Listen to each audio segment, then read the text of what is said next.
This video is brought to you by Tokyo Treat and Sakura Co. Hey, my name is Jobby, and we're taking a look at the Fans Toys FT40A Hannibal. This is a third-party figure of the Transformers Generation 1 character, Cerebros. But Jobby, as you can clearly see on the front of the box, this guy is based more on the Japanese version, who's just named Fortress, you dumb f***. You're completely right. Day by day, you get more beautiful. And speaking of Japan, Tokyo Treat and Sakura Co. Tokyo Treat is a monthly Japanese subscription box full of the latest exclusive and seasonal Japanese candy and snacks, like Japan-exclusive Kit Kat, ramen, a bunch of popular stuff. And Sakura Co. is also a monthly Japanese subscription box, but with a focus on authentic traditional Japanese snacks from Japan's local artisan snack makers, plus one special Japanese tableware every month. Both are delivered straight to your door, and both boxes have a different theme every month. These are the October boxes, obviously. Tokyo Treat's theme is Spooktacular Snackin', the hauntingly Halloween-themed box, which includes limited edition snacks such as Halloween Tohato Caramel Corn, the infamous Tokyo Layer Loaf with a maple pumpkin flavor, and Halloween Sweet Potato Kit Kats. Gotta try some of this. Hopefully the LA heat wave didn't melt the dent. Oh, it definitely did. Looks like Definitely has a present sweet potato flavor, but with a nice white chocolate finish. I love that. And Sakura Co.'s theme for this month is Ibaraki Harvest. In collaboration with the local Ibaraki government, they invite you to enjoy Ibaraki's rich culinary treats. Because Ibaraki is a major agricultural center in Japan, this box contains a variety of crunchy and fruity snacks, such as the Ibaraki Chestnut Karinto, Benizuma Sweet Potato Cake, and Ibaraki Blueberry Manju. I got through that line okay. And if you were ever curious about natto, the spookiest Japanese dish, this month they have a panrito natto snack. This is the perfect snack for you if you've never had natto, like me. Oh, fuck! Now that smells like my ex-wife. Just rotting corpse. Get a good handful of that. Oh, Jesus.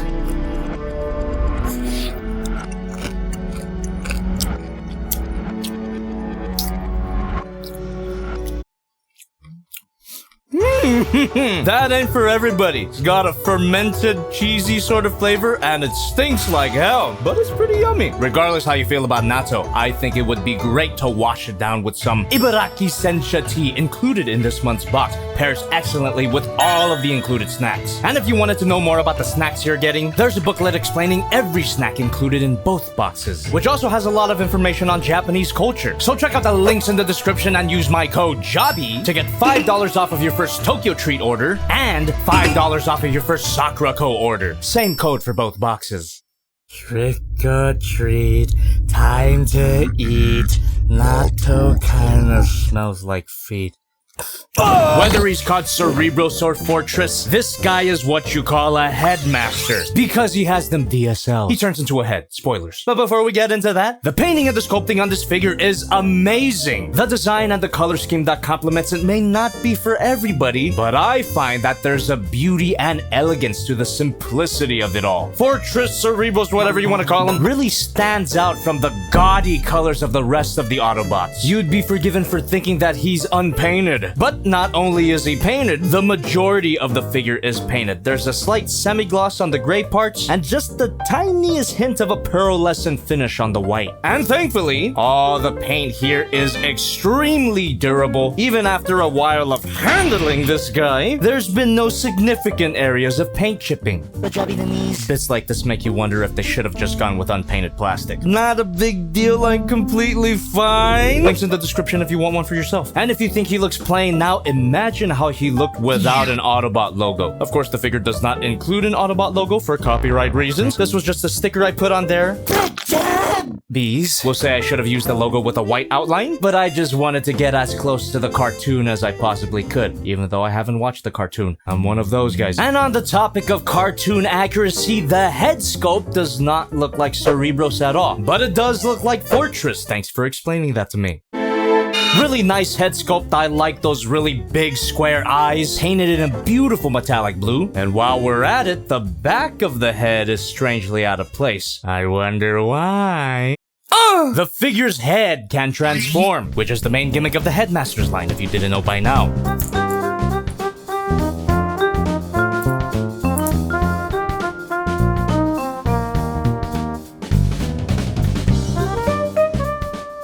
And here we have Fortress, if you're talking about the Headmaster's anime. In America, this thing is known as Spike Witwicky. Yep, this guy is just as plain and cool as his bigger self. He's also shredded as fuck. And for such a tiny figure, this guy's head sculpt is pretty well detailed. And it could also transform. I'm just kidding, thank God. And he even has a slight ball joint at the head. Every ball joint, it's really hard to swivel something this small. But you know, I've tried before. Can't look up that far and down that far. Ball joint at the shoulder that allows the arm to move out. Rotation, bend at the elbow. No waist swivel, which is not a big deal for something this small. No ab crunch, which is a surprise. How'd that get there? Ball joint at the hips, allows him to kick. An actually pretty good spread. No thigh swivel, but you could fake one. Bend at the knee, which is a little too loose for my liking. Ball joint at the ankle, which you can see allows for a slight pivot, up and down. And every ball joint can be a swivel. Posability on this guy is decent, but it's more of a courtesy at this point. You're not really gonna get him into dynamic poses. Let's get this guy transformed back and plug him right back to where he belongs. But let me tell you, things weren't always that easy. Out of the box, this figure comes with an allegedly fun feature.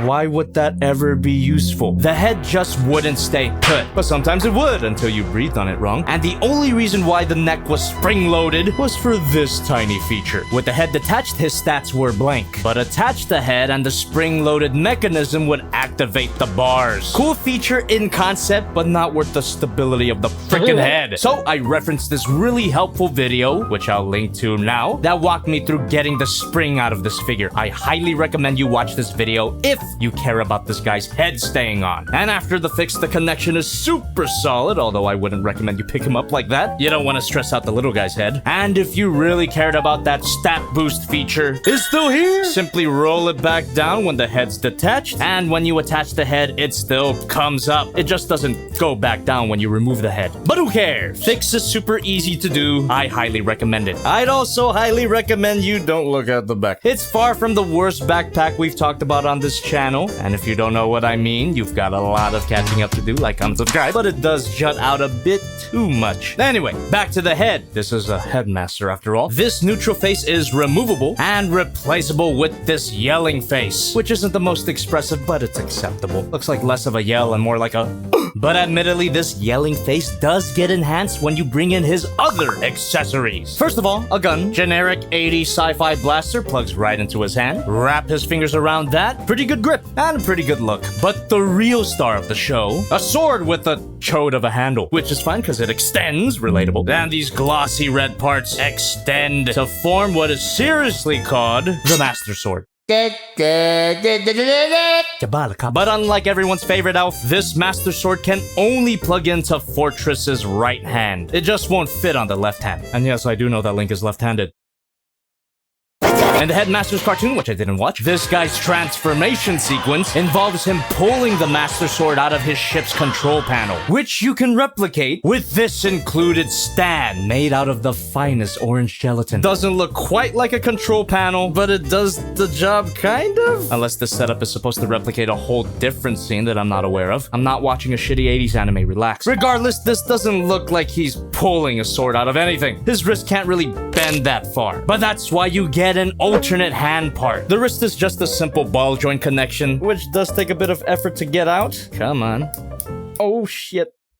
Highly recommend you just screw it off. I don't know if I fucked that up or not. Plug in the alternate wrist, and the Master Sword just slides right in. Really cool accessory, opens him up to a larger variety of poses, including this one. And speaking of poses, now's a good time to talk more about the base. Hinge joint, hinge joint, hinge joint. And the bottom of the base has designated areas to store the weapons. Love me some weapon storage. Now, if only the base itself weren't such an eyesore. Enough about this damn thing. Now we're gonna look at this swivel at the head. Can you imagine how painful this was with the spring attached? Looks up, not that far, and looks down, not at all. For a Headmaster, you'd think the head would be more articulated. Headmaster, more like head bitch. Rotation at the shoulder. Beautifully clicky ratchets. Arm moves out. Bicep swivel. Bend at the elbow. Ball joint at the wrist, as you saw earlier, functions more like a swivel. Ball joint at the base of the thumb. Every ball joint. Hinge joint here. And a hinge joint, hinge joint, hinge joint on all of his fingers. Ayo! Wrist moves down. Oh! A disappointingly limited waist swivel. What in the goddamn heck? But if you extend the waist, not only do you activate a ratcheted waist swivel, you get an arcing back and an ab crunch as well. Looks a bit wonky, but you could collapse it to fit your needs. Hinge joint at the side skirts, hinge joint at the front skirts, which allows room for a kick. Leg moves back that far. A bona fide beautiful spread. Hinge joint here, which allows even more range of articulation, specifically more sassy articulation. Oh! Thigh swivel, bend at the knee, slight up at the ankle, moves down pretty far, more for the transformation, and a ghost of an ankle pivot wide. Really great articulation overall, but they really dropped the ball at that ankle. You can still force him to take a wider stance than he's designed for. You can get some dynamic displays out of this guy. And for something that transforms into another figure's head, this guy is surprisingly big and hefty, thanks to some die-cast metal. It's not like they'll actually make a body for his head mode, right?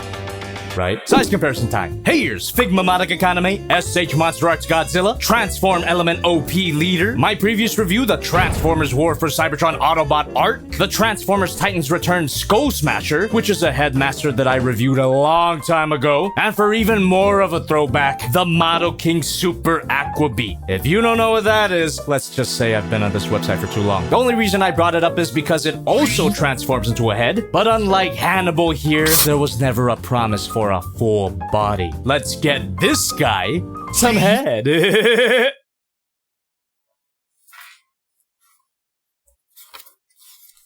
Instructions are pretty simple to follow. Let's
And here we have the head mode. Just as simple, basic, but elegant and appealing as the robot mode. And the process to get to this mode was enjoyably simple. Very similar to the smaller Headmaster, now that I think about it. And on that note, this guy does not have anywhere to go in this mode. Now, I suppose you could place him in this cube shape in the base.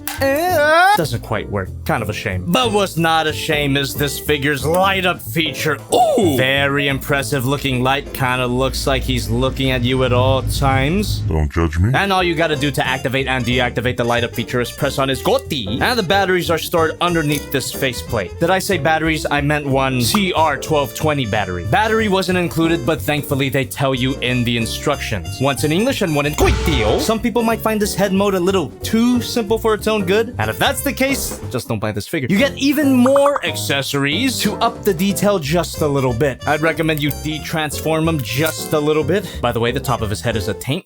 Move the crotch back, open up that leg, and now you can get a better handle of this head fin. You can see how it's connected, so you can guess how you pull it out. Just takes a bit of elbow grease.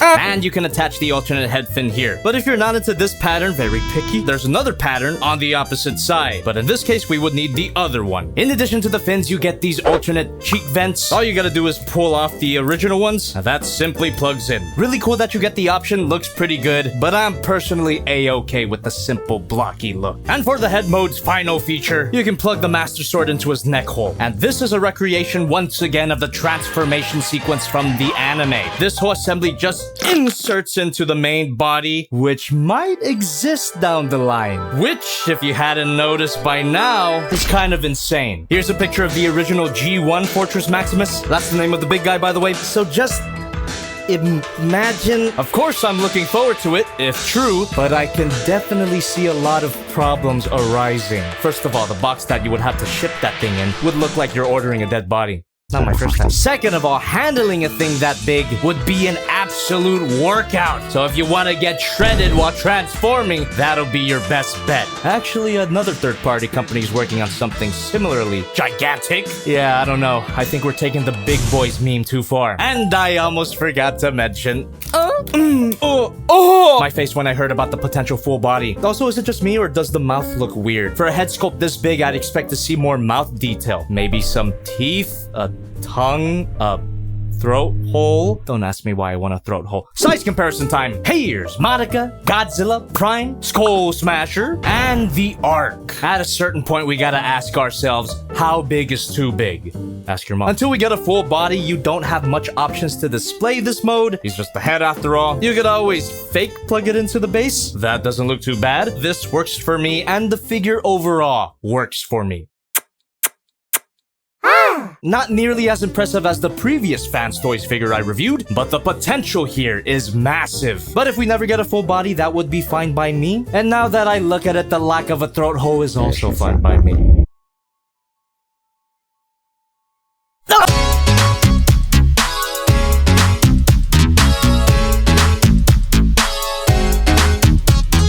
Forgot about a very important accessory, the card. High quality piece of thing and stats on the back. Holy moly, that's a high score. Wish I can say the same about our next review. Lord help me.